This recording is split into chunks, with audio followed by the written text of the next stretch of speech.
Hello everyone, and welcome to some more horrific news. Okay, an update about the new Resident Evil game dropped, so I thought we'd take a look at it. Resident Evil 9's supposed direction bodes well for possible franchise diversity.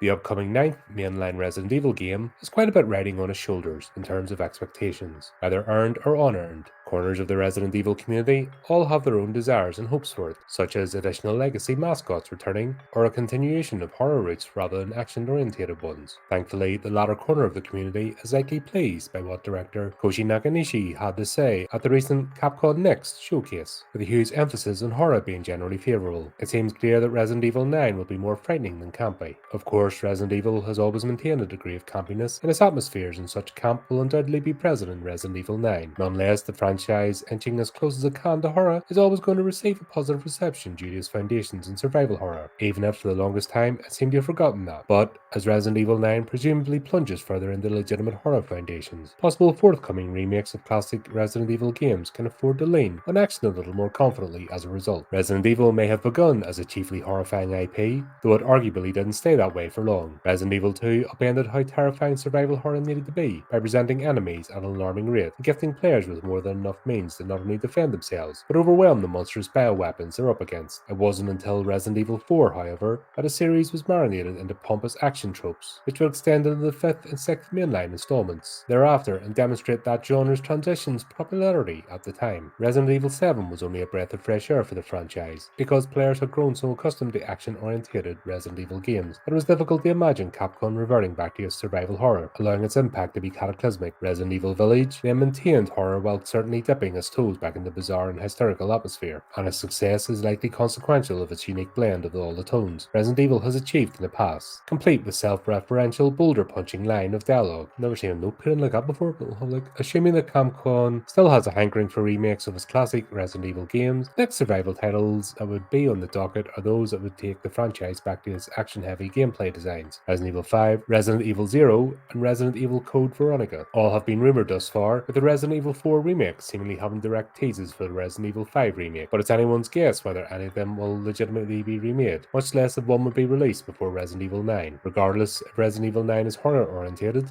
Capcom will have much more leniency in how action-oriented its potential upcoming remakes could be. Going back and forth between mainline entries and remakes, Resident Evil would create a consistent and balanced diversity in its gameplay genres for the foreseeable future. This way, the remakes can be wholly faithful and endearing to anyone who loves the action-laden Resident Evil games, while mainline titles can attempt to be as scary as possible and not necessarily rely on ammunition and explosives gravely, even if Chris Redfield or any of Resident Evil's iconic protagonists are reprised. And that is it. Bit of a strange, all-over-the-place article this, I'll not lie, just reading through it. As you know, I'll practically read these as if I'm doing it live. I don't rehearse or anything, because I want to kind of get the reaction to what they're saying. So I've covered an article before on the Capcom Next conference and what they're talking about. It seems interesting. You can look at the games as well as the films. You can see the way the films went. They started off horror orientated, and then they quickly devolved into action movies, and then they just became these glib CGI fests, which put a lot of people off. I am thinking of covering the genre, but I'm waiting. We're a few rescheduling things happening in the next couple of weeks. I want to get that tied down first, and then a day I have to myself, I'm going to do the Resident Evil series on my own,